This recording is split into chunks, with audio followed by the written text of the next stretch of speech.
Hey guys, it's Wednesday and it's time for the 5 for 5. I hope your week has gone well so far. Now, some of you might not know, but we have an informal pickup soccer game every Sunday afternoon on the islands, and it's open to anyone of any age and any skill level. We're there basically to get exercise, to enjoy a game that we love, and we don't even keep score. It's that kind of game, right? It's just meant to be fun. And one thing that can ruin a time of fun quickly is a stinky penny. Now, pennies are the mesh shirts that we put over our clothes so we know who's on each team, right? It helps us delineate which sides of the field we play on. And I've played enough sports in my time to know that a smelly penny can turn a fun afternoon into a 2-hour dry heaving session if you're not careful. And since I'm in charge of the gear for this soccer thing, I need to make sure that the pennies, I try to keep them as clean as I can. And this past Sunday, I went straight home actually and had the kids pick up lunch so I could have time to wash and dry the pennies. When I pulled the bag out of the garage, I could already tell it was past due, and I grabbed the pennies out of the bag, and I put them in the washer. Man, my stomach, it jumped a few times at the smell. I even had to wash my hands a couple times after loading the washer just to get the stink off of them. It was pretty bad. But when the teams put the pennies on Sunday, there was a hit with this just beautiful smell. It was pleasant. It was newly laundered pennies. It was a great start.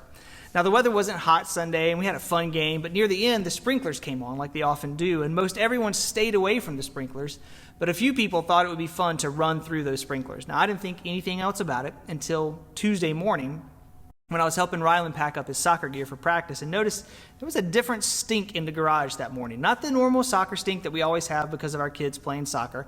In my bag of recently washed and fresh-smelling pennies, someone had thrown a soaking wet penny from the sprinklers. And it wasn't the normal smell. This was like mildew. It was gross. So after I got Rylan packed up, I had to start another load of clothes to rewash all the pennies that I'd washed the Sunday before. It's amazing the impact that one stinky penny can have on the other 40 that are in the bag.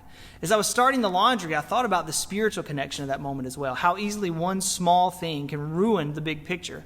This isn't a groundbreaking revelation, though. This isn't great Eric news. Paul actually uses an illustration like this a couple of different times in his letters.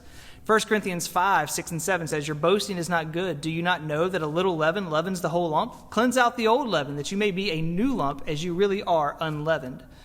You know, he says something similar in Galatians 5, if you want to check that out too. And unless you're a bread baker, you might not understand this illustration. What Paul is saying is that the smallest bit of yeast in a lump of dough will quickly overtake the entire lump of dough. If you want unleavened bread, you can't let even the smallest hint of yeast into the mix. So to keep my pennies from smelling horrible, I had to wash them. But then that one stinking wet penny snuck in and it mildewed the whole bag. The connection to our lives is pretty obvious. Any sin at all that's left in our lives will ruin the entirety of things. We can't hold on to that comfort sin that we really, really like if we're pursuing Jesus. That sin, regardless of the size or the visibility of it, is going to ruin the entirety of your pursuit. We have to be sure that our lives are fully confessed and surrendered to Jesus if we want to see the growth in our faith and we want to see a changed heart.